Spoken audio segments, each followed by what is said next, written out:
5 ಪಕ್ಷೇತರ ಶಾಸಕರ ಪರ ತೀರ್ಪು ಬಂದಲ್ಲಿ ಸ್ವತಂತ್ರ ಶಾಸಕರಾಗಿ ಅವರು ಮುಂದುವರಿಬಹುದು.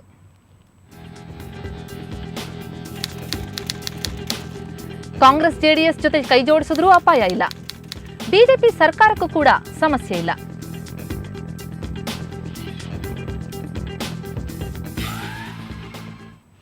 ಇನ್ನು ಬಿಜೆಪಿಯ 11 ಶಾಸಕರ ಪರ ತೀರ್ಪು ಬಂದಲ್ಲಿ ಏನಾಗಬಹುದು? ಶಾಸಕರಾಗಿ ಅವರು ಮುಂದುವರಿಬಹುದು. ಬಿಜೆಪಿ ವಿರುದ್ಧ ಮತ್ತೆ ಬಂಡಾಯ ಏಳುವಂತಹ ಸಾಧ್ಯತೆ ಕೂಡ ಇದೆ. ಹಾಗೆಯೇ ವಿಶ್ವಾಸಮತ ಸಾಬೀತಿಗೆ ಜೆಡಿಎಸ್ ಕಾಂಗ್ರೆಸ್ ರಾಜ್ಯಪಾಲರನ್ನ ಒತ್ತಾಯಿಸಬಹುದು. ಇದಕ್ಕೆ 11 ಶಾಸಕರು ಕೂಡ ಬೆಂಬಲವನ್ನ ವ್ಯಕ್ತಪಡಿಸಬೇಕಾಗುತ್ತೆ.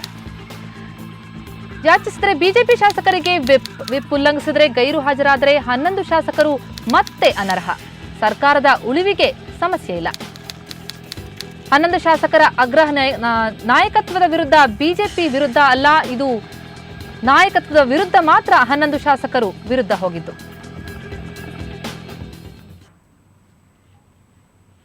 ಬಿಜೆಪಿಯ 11 ಶಾಸಕರ ವಿರುದ್ಧ ತೀರ್ಪು ಬಂದಲ್ಲಿ ಶಾಸಕತ್ವ ರದ್ದಾಗಬಹುದು.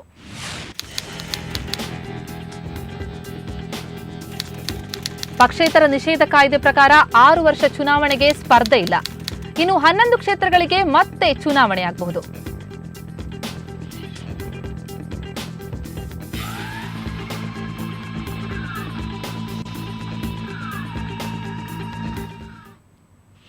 ಹಾಗೆಯೇ ಸರ್ಕಾರದ ಬಳಿ ಇರುವಂತಹ ಅಸ್ತ್ರಗಳೇನು ಬನ್ನಿ ನೋಡೋಣ. ಸಭಾಧ್ಯಕ್ಷರ ಚುನಾವಣೆ ಗದ್ದಲ, ಪ್ರತಿಪಕ್ಷದ ಕೆಲವು ಶಾಸಕರ ವಿರುದ್ಧ ಸರ್ಕಾರ ಕ್ರಮ, ಬಹುಮತ ಸಾಬೀತು, ಅಪ್ಪಚ್ಚು ರಂಜನ್ ವರದಿ ಆಧರಿಸಿ ಪ್ರತಿಪಕ್ಷ ಶಾಸಕರ ವಿರುದ್ಧ ಕ್ರಮ, ಮತ್ತೊಮ್ಮೆ ಆಪರೇಷನ್ ಕಮಲ ಕೂಡ ಆಗಬಹುದು.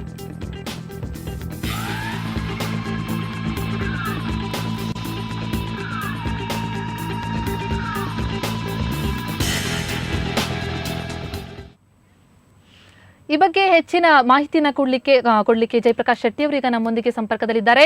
ಜಯಪ್ರಕಾಶ್, ಈಗ 16 ಶಾಸಕರ ಅನರ್ಹ ಶಾಸಕರ ವಿರುದ್ಧ ಈಗ ತೀರ್ಪು ಬರುತ್ತೆ. ಆ ತೀರ್ಪು ಏನಾದಲ್ಲಿ ಏನೆಲ್ಲ ಪರಿಣಾಮಗಳಾಗಬಹುದು ಅಂತ ಹೇಳ್ತೀರಿ? ನೋಡಿ, ಒಟ್ಟು 16 ಶಾಸಕರ ಬಗೆಗಿನ ತೀರ್ಪು, 16 ಅನರ್ಹ ಶಾಸಕರು ಅಂತ ಏನು ಹೇಳ್ತೇವೆ ಅವರ ಬಗೆಗಿನ ತೀರ್ಪು ಪ್ರತಿಮಾ. ಈಗ ನಾವು 11 ಶಾಸಕರು ಮತ್ತು 5 ಶಾಸಕರನ್ನ ಬೇರೆ ಬೇರೆಯಾಗಿ ಮಾಡುವ ಅಂದರೆ 11 ಶಾಸಕರು ಇವರೆಲ್ಲರೂ ಸಹ ಬಿಜೆಪಿಯಲ್ಲಿ ಇದ್ದಂಥ ಶಾಸಕರು. ಅವರು ನಂತರ ಬಿಜೆಪಿ ವಿರುದ್ಧ ಅಲ್ಲ, ಬದಲಾಗಿ ಯಡಿಯೂರಪ್ಪನ ನಾಯಕತ್ವದ ವಿರುದ್ಧ ಬಂಡೆದ್ದವರು. ಇನ್ನು 5 ಪಕ್ಷೇತರ ಶಾಸಕರು ಏನಿದ್ರು ಅವರು ಪಕ್ಷೇತರರಾಗಿದ್ದರು, ಬಿಜೆಪಿಗೆ ಸಪೋರ್ಟ್ ಕೊಟ್ಟಿದ್ದರು, ಹಾಗೆಯೇ ಅವರು ಮಂತ್ರಿಗಳು ಕೂಡ ಆಗಿದ್ದರು. ಯಾವಾಗ ಈ 16 ಶಾಸಕರನ್ನು ಕೂಡ ಅನರ್ಹ ಅಂತ ಮಾಡಲಾಯಿತು, ಆಗ ಇವರು ಪ್ರತ್ಯೇಕವಾಗಿ 11 ಜನ ಬೇರೆ 5 ಜನ ಬೇರೆ ಹೈಕೋರ್ಟ್ಗೆ ಮನವಿಯನ್ನು ಸಲ್ಲಿಸ್ತಾರೆ. 11 ಶಾಸಕರು ಏನು ಹೇಳಿರ್ತಾರೆ ಅಂತಂದರೆ, ನಾವೆಲ್ಲರೂ ಸಹ ಬಿಜೆಪಿಯಲ್ಲೇ ಇದ್ದವರು, ಹಾಗಾಗಿ ನಾವು ವಿಪ್ ಉಲ್ಲಂಘಿಸಿಲ್ಲ, ವಿಪ್ ಉಲ್ಲಂಘಿಸುವುದಕ್ಕಿಂತ ಮೊದಲೇ ನಮ್ಮನ್ನು ಅನರ್ಹ ಮಾಡಲಾಗಿದೆ. ಒಂದು ವೇಳೆ ನಾವು ಸದನದೊಳಗೆ ಹೋದ ನಂತರ ಬಹುಶಃ ನಾವು ಬಿಜೆಪಿಗೆ ಮತ ಹಾಕುವ ಸಾಧ್ಯತೆಗಳು ಕೂಡ ಇಲ್ಲದಿಲ್ಲ ಅನ್ನುವಂಥ ಮಾತುಗಳು ಹೇಳೋ ಪ್ರಕಾರ ನಾವು ಬಿಜೆಪಿಯ ಶಾಸಕರು ಅನ್ನೋದನ್ನೇ ಅವರು ಪ್ರತಿಪಾದಿಸ್ತಾ ಹೋದರು. ಆದರೆ 5 ಪಕ್ಷೇತರ ಶಾಸಕರು ಯಾವಾಗ ಮನವಿ ಸಲ್ಲಿಸಿದ್ರು ಅವರು ಹೇಳ್ತಾ ಇದ್ದದ್ದು, ನಾವು ಪಕ್ಷೇತರ ಶಾಸಕರಾಗಿ ಇದ್ದದ್ದು, ಹಾಗಾಗಿ ನಾವು ಬಿಜೆಪಿಯ ಶಾಸಕರ ಅಲ್ಲ ಅನ್ನುವಂಥದ್ದನ್ನು ಪ್ರತಿಪಾದಿಸ್ತಾ ಇದ್ದದ್ದು. ಹಾಗಾಗಿ ನಿಮಗೆ ಒಂದು ಕ್ಲಾರಿಟಿ ಬಂದಿರಬಹುದು, ಒಟ್ಟು 16 ಶಾಸಕರ ಪೈಕಿ 11 ಶಾಸಕರ ವಾದ ಏನು ಮತ್ತು 5 ಪಕ್ಷೇತರ ಶಾಸಕರ ವಾದ ಏನು ಅನ್ನುವಂಥದ್ದು. ಹಾಗಿರುವಾಗ ನಾವೀಗ 5 ಪಕ್ಷೇತರ ಶಾಸಕರ ವಿಚಾರವನ್ನು ತೆಗೆದುಕೊಳ್ಳೋಣ.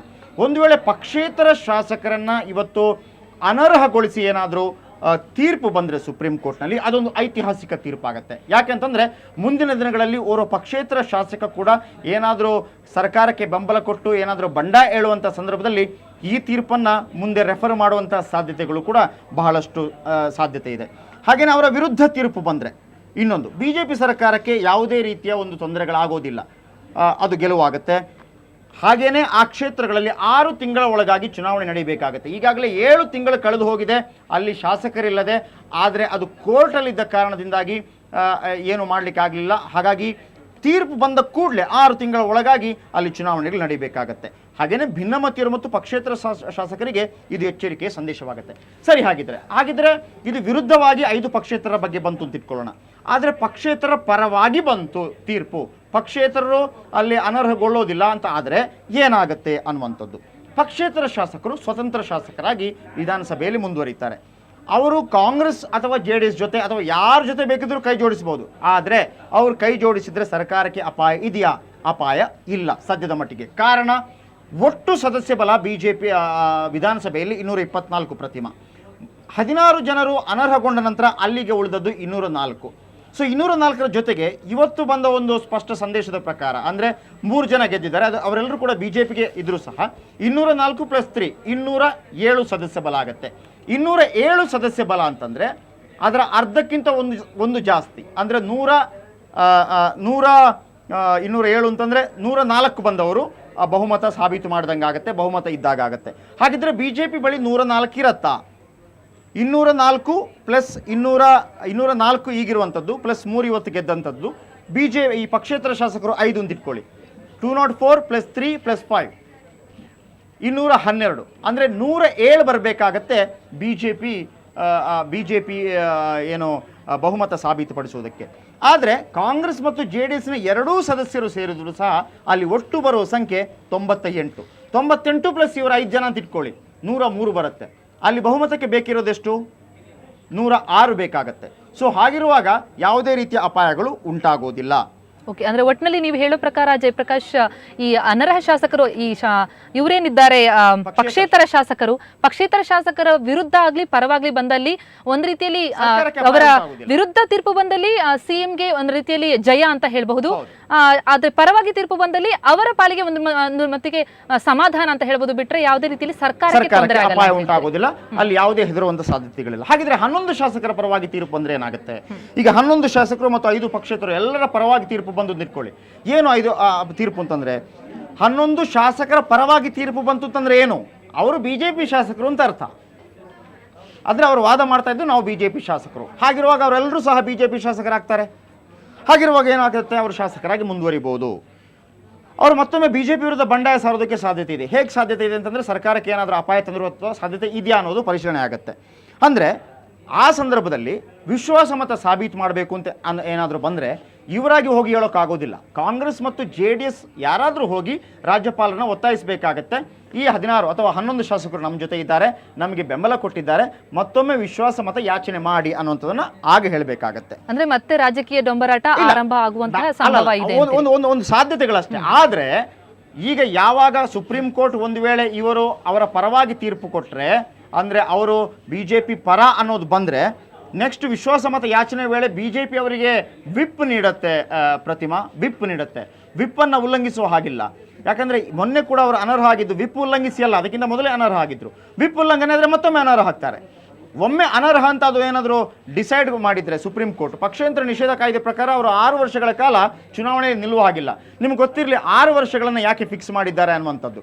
ಅಂದರೆ ಈ ಒಂದು ಚುನಾವಣೆ ಆಗುತ್ತೆ, ಚುನಾವಣೆ ಆದ ನಂತರ ಸರ್ಕಾರ ರಚನೆ ಆಗುವಂಥ ಸಂದರ್ಭದಲ್ಲಿ ಏನಾಗುತ್ತೆ, ಈ ಪಕ್ಷೇತರ ಶಾಸಕರು ಅಥವಾ ಕೆಲವು ಶಾಸಕರು ಕುದುರೆ ವ್ಯಾಪಾರದ ಮೂಲಕ ಮತ್ತೊಂದು ಪಕ್ಷಕ್ಕೆ ಹೋಗ್ತಾರೆ.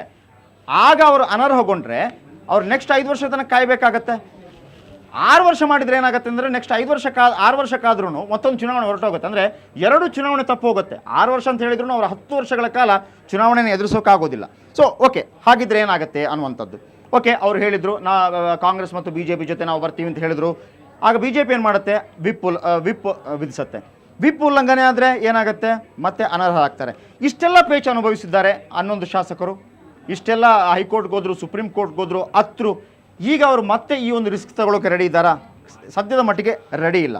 ಹಾಗೇನೆ ಕುಮಾರಸ್ವಾಮಿ ಅಥವಾ ಕಾಂಗ್ರೆಸ್ಸಿಗರನ್ನ ಈಗ ನಮ್ಮೋದಕ್ಕೆ 12 ಶಾಸಕರು ರೆಡಿ ಇದ್ದಾರಾ? ಇಲ್ಲ. ಆಮೇಲೆ ಈ 11 ಶಾಸಕರು ಏನಿದ್ದಾರೆ ಅವರ ಬಗ್ಗೆ ಒಂದು ಪ್ರಶ್ನೆ ಎದ್ದೇಳುತ್ತೆ. ಏನಂತಂದರೆ ಅವರು ಮೊದಲೊಂದಲೇ ಹೇಳ್ತಾ ಇದ್ರು, ನಮ್ಮ ಹೋರಾಟ ಏನಿದೆ ಅದು BJP ಸರ್ಕಾರದ ವಿರುದ್ಧ ಅಲ್ಲ, ನಾಯಕತ್ವದ ವಿರುದ್ಧ ಅನ್ನುವಂಥದ್ದು. ಈಗ ಇವರು ಸರ್ಕಾರವನ್ನು ಉರುಳಿಸೋಕೆ ಹೋದರೆ ಅವರ ಬಗ್ಗೆ ಕೆಲವು ಡೌಟ್ಗಳು ಶುರುವಾಗುತ್ತೆ. ಹಾಗಾಗಿ ಈ 11 ಶಾಸಕರೇನಿದ್ದಾರೆ ಅಂಥ ಒಂದು ರಿಸ್ಕ್ ತಗೊಳ್ಳುವಂಥ ಸಾಧ್ಯತೆ ಇಲ್ಲ. ಹಾಗೆಯೇ ಕೆಲವರಿದ್ದಾರೆ. ಈಗ 11 ಶಾಸಕರ ಬಗ್ಗೆ ಕೂಡ ಪರವಾಗಿ ತೀರ್ಪು ಬಂದರೆ ಅವರು BJPಯಲ್ಲೇ ಮುಂದುವರಿಬೇಕಾಗತ್ತೆ ನಿಜ. ಆದರೂ ಕೂಡ ಅಸ್ನೋಟಿಕರ್, ಶಿವನಗೌಡ ನಾಯಕ್, ಜಾರಕಿಹೊಳಿ ಇವರು ಈಗಲೂ ಕೂಡ ವಿರುದ್ಧವಾಗಿ ಇದ್ದಾರೆ. ಆದರೆ ಅವರು ಏನು ಮಾಡ್ಬೋದು, ಏನು ಮಾಡೋದಕ್ಕೆ ಸಾಧ್ಯ ಇಲ್ಲ ಅನ್ನೋದು ಹೇಳೋಕ್ಕಾಗಲ್ಲ. ಆದರೆ ಉಳಿದವರೆಲ್ಲರ ಜೊತೆ ಈಗಾಗಲೇ ಮಾತುಕತೆ ನಡೆಸಲಾಗಿದೆ. ಅವರು ಸಮಾಧಾನದಿಂದ BJPಯಲ್ಲಿ ಮುಂದುವರಿಬೋದು, ಅದಕ್ಕೆ ಬೇಕಾದ ಎಲ್ಲ ವ್ಯವಸ್ಥೆಗಳನ್ನು ಮಾಡಿಕೊಳ್ಳಲಾಗಿದೆ ಅನ್ನುವಂಥ ಮಾತುಗಳು ಕೂಡ ಕೇಳಿ ಬರ್ತಾ ಇದೆ. ಪ್ರತಿಮಾ, ಓಕೆ, ಒಂದು ವೇಳೆ ಇಂಥ ದೊಡ್ಡ ಒಂದು ಸಮಸ್ಯೆನೇ ಆಯಿತು ಅಂತ ಇಟ್ಕೊಳ್ಳಿ, ಆಗ BJP ಕೂಡ ಸುಮ್ಮನೆ ಇರೋದಿಲ್ಲ. BJP ಏನು ಮಾಡ್ಬೋದು? BJP ಈಗಾಗಲೇ ಕೆಲವು ಸಿದ್ಧತೆಗಳನ್ನು ಮಾಡಿಕೊಂಡಿದೆ. ಏನು? ಸಭಾಧ್ಯಕ್ಷರ ಚುನಾವಣೆ ನಡೀತು, ಬೋಪಯ್ಯ ಅವರ ಚುನಾವಣೆ ನಡೀತು. ಅವತ್ತು ಏನಾಯಿತು, ಒಂದು ಗದ್ದಲಗಳು ಉಂಟಾಯಿತು. ಅವತ್ತು JDSನ ಸದಸ್ಯರು ಹಾಗೂ ಕಾಂಗ್ರೆಸ್ನ ಸದಸ್ಯರು ಕೆಲವರು ಗದ್ದಲ ಮಾಡಿದರು. ಆಗ ಅದರ ಬಗ್ಗೆ ವಿಚಾರಣೆ ಮಾಡೋದಕ್ಕೆ ಹೇಮಚಂದ್ರ ಸಾಗರ್ MLA ಏನಿದ್ದಾರೆ ಅವರ ನೇತೃತ್ವದಲ್ಲಿ ಒಂದು ಸಮಿತಿಯನ್ನು ರಚಿಸಲಾಯಿತು. ಅದರ ವರದಿ ಸಿದ್ಧವಾಗಿದೆ. ಹಾಗೆಯೇ ಈ ಒಂದು 16 ಶಾಸಕರು ಬಂಡಾಯ ಎದ್ದ ನಂತರ ವಿಶ್ವಾಸಮತ ಯಾಚನೆ ವೇಳೆ ಗಲಭೆ ಉಂಟಾಯಿತು. ಆಗ ಕೆಲವು ಕಾಂಗ್ರೆಸ್ನ ಮತ್ತು BJP ಶಾಸಕರ ವಿರುದ್ಧ ಕೂಡ ಕೆಲವು ಆರೋಪಗಳು ಕೇಳಿ ಬಂದಿತ್ತು. ಅದರ ಬಗ್ಗೆ ವಿಚಾರಣೆ ಮಾಡೋದಕ್ಕೆ ಅಪ್ಪಚ್ಚು ರಂಜನ್ ನೇತೃತ್ವದ ಸಮಿತಿಯ ವರದಿ ಸಿದ್ಧವಾಗಿದೆ. ಈ ಎರಡೂ ವರದಿಗಳ ಒಟ್ಟು ಸೇರಿಸಿದರೆ ಕಮ್ಸೆ ಕಮ್ ಒಂದು 25 ಶಾಸಕರು ಸಿಗ್ತಾರೆ ಕಾಂಗ್ರೆಸ್ನ ಮತ್ತು JDSನ. ಅವರನ್ನು ಅನರ್ಹಗೊಳಿಸ್ಬೋದು. ಅವರನ್ನು ಅನರ್ಹಗೊಳಿಸಿದರೆ ಮತ್ತೆ ವಿರೋಧ ಪಕ್ಷಗಳ ಸಂಖ್ಯಾಬಲ ಕುಸಿಯುತ್ತೆ, BJPಯದ್ದು ಜಾಸ್ತಿ ಆಗಿರುತ್ತೆ, ಸರ್ಕಾರ ಸೇಫ್ ಆಗಿರುತ್ತೆ. ಸೊ ಹಾಗಾಗಿ ಇಷ್ಟೆಲ್ಲ ಇರುವಾಗ ಅವರು ಅದನ್ನು ಮಾಡಲಿಕ್ಕೆ ಹೋಗೋದಿಲ್ಲ. ಯಾಕಂತಂದರೆ ಇವತ್ತು ಮುಖ್ಯಮಂತ್ರಿಗಳೊಂದು ಮಾತನ್ನು ಹೇಳಿದರು, ಮೇ 16ರಿಂದ 10 ದಿನಗಳ ಕಾಲ ವಿಧಾನಸಭಾ ಅಧಿವೇಶನವನ್ನು ಮಾಡ್ತೇವೆ ಅನ್ನುವಂಥದ್ದು. ಯಾಕೆ ವಿಧಾನಸಭಾ ಅಧಿವೇಶನವನ್ನು ಇಷ್ಟು ತರಾತುರಿಯಲ್ಲಿ ಮಾಡಿದರು? ಅವರು ಕೂಡ ಸುಪ್ರೀಂ ಕೋರ್ಟ್ನ ಒಂದು ತೀರ್ಪು ಏನು ಬರುತ್ತೆ ಅಂತ ಕಾಯ್ತಾ ಇದ್ದಾರೆ. ಓಕೆ, ಸುಪ್ರೀಂ ಕೋರ್ಟ್ನ ತೀರ್ಪು ಬಂತು, 11 ಶಾಸಕರ ಪರವಾಗಿ ಬಂತು. ಅವರು BJP ಶಾಸಕರಾಗಿ ಮುಂದುವರಿದಿದ್ರೆ CMದು ಏನು ತಕರಾರು ಇರಲಿಕ್ಕಿಲ್ಲ. ಅವ್ರ ಜೊತೆ ಮತ್ತೆ JDS ಮತ್ತು ಕಾಂಗ್ರೆಸ್ ಕೈ ಜೋಡಿಸಿದ್ರೆ ಏನು ಮಾಡೋದು ಅಂತ ಒಂದು ಅನರ್ಹಗೊಳಿಸಬೇಕಾದ್ರೆ ನಾನು ಹೇಳಿದ್ನಲ್ಲ, ಹೇಮಚಂದ್ರ ಸಾಗರ್ ಮತ್ತು ಅಪ್ಪಚ್ಚು ರಂಜನ್ ಸಮಿತಿಯ ವರದಿಯನ್ನು ಅನುಷ್ಠಾನಗೊಳಿಸಬೇಕು ಅಂತಂದರೆ ಅಲ್ಲಿ ಮತ್ತೆ ವಿಧಾನಸಭಾ ಅಧಿವೇಶನ ನಡೆಯಬೇಕಾಗತ್ತೆ. ಸೊ ಅದಕ್ಕಾಗಿ ಕರೆದಿರಲೂಬಹುದು. ಅಂಥ ಸಂದರ್ಭದಲ್ಲಿ ಮತ್ತೆ BJP ಮತ್ತು ಕಾಂಗ್ರೆಸ್ ಮತ್ತು JDS ಶಾಸಕರನ್ನು ಅನರ್ಹಗೊಳಿಸಬಹುದು, ಸರ್ಕಾರ ಸೇಫ್ ಆಗ್ಬೋದು. ಸೊ ಹಾಗಿದ್ರೆ ಇದು ಅವರ ಪರವಾಗಿ ಬಂದರೆ ಸರಿ. BJPಯ 11 ಶಾಸಕರ ವಿರುದ್ಧ ತೀರ್ಪು ಬಂದರೆ, ಅಂದರೆ ಅವರು ಅನರ್ಹ ಅಂತಂದರೆ ಮೊದಲಿಗೆ ಆಗೋದೇನು ಅಂತಂದರೆ ಅವರು ಅದು ಸುಪ್ರೀಂ ಕೋರ್ಟ್ ಏನು ಹೇಳುತ್ತೆ ನೋಡಬೇಕು. 6 ವರ್ಷಗಳ ಕಾಲ ಚುನಾವಣೆಗೆ ಸ್ಪರ್ಧಿಸುವ ಹಾಗಿಲ್ಲ. ಹಾಗೆಯೇ ಚುನಾವಣೆಗೆ ಸ್ಪರ್ಧಿಸಬಹುದಾ ಇಲ್ವಾ ಅನ್ನೋದನ್ನು ಸುಪ್ರೀಂ ಕೋರ್ಟ್ ಸ್ಪಷ್ಟ ನಿರ್ದೇಶನ ನೀಡಬೇಕಾಗತ್ತೆ, ಯಾವ ರೀತಿ ಅನ್ನುವಂಥದ್ದು. ಹಾಗಾಗಿ ಯಾವುದೇ ಕಾರಣದಿಂದಲೂ ಸಹ ಸದ್ಯದ ಮಟ್ಟಿಗೆ ಇಲ್ಲಿ ಒಂದು ವಿಷಯವನ್ನು ಹೇಳೋದಕ್ಕೆ ಮರೆತೆ ನಾನು. 2 ರೀತಿಯಲ್ಲಿ 25 MLAಗಳ ವಿರುದ್ಧ ಕ್ರಮ ಕೈಗೊಳ್ಬೋದು ಸರ್ಕಾರ ಅಥವಾ BJP ಅಂತ ಒಂದು ಪ್ಲಾನ್ ಮಾಡ್ಬೋದು. ಜೊತೆಗೆ ಮತ್ತೊಂದು ಆಪರೇಷನ್ ಕಮಲ ಮಾಡ್ಬೋದು. ಮತ್ತೆ ಕೆಲವರನ್ನ ಕಾಂಗ್ರೆಸ್ ಮತ್ತು JDSನಿಂದ ಪಕ್ಷಕ್ಕೆ ಎಳ್ಕೋಬಹುದು. ಮತ್ತೆ ಪ್ರತಿಪಕ್ಷಗಳು ದುರ್ಬಲವಾಗುತ್ತೆ. ಒಂದು ಏನು ಹೇಳ್ಬೋದು ಅಂತಂದರೆ ಇವತ್ತಿನ ಮಟ್ಟಿಗೆ CM ಬಹಳ ಖುಷಿಯಲ್ಲಿದ್ದಾರೆ, 3 ಸ್ಥಾನಗಳನ್ನು ಗೆದ್ದಿದ್ದಾರೆ. ಕಾಂಗ್ರೆಸ್ ಇರ್ಬೋದು ಅಥವಾ JDS ಇರ್ಬೋದು, ಬಹಳ ದೊಡ್ಡ ಮುಖಭಂಗವಾಗಿದೆ. ಮತ್ತೆ ಇಂಥದಕ್ಕೆ ಬರ್ತಾರಾ ಅನ್ನುವಂಥದ್ದು, ಮತ್ತೊಮ್ಮೆ ಸರ್ಕಾರವನ್ನು ಅಲಗಾಡಿಸುವಂಥ ಒಂದು ಕ್ರಮಕ್ಕೆ ಮುಂದಾಗ್ತಾರಾ ಅನ್ನುವಂಥದ್ದು. ಹಾಗಾಗಿ ಸದ್ಯದ ಮಟ್ಟಿಗೆ ಯಾವುದೇ ತೀರ್ಪು ಬಂದರೂ ಸರ್ಕಾರಕ್ಕೆ ಅಪಾಯ ಬಹಳ ಕಡಿಮೆ ಇದೆ. ಆದರೆ ಕಡಿಮೆ ನಗಣ್ಯವಾಗಿ BJP ತಗೊಂಡಿಲ್ಲ.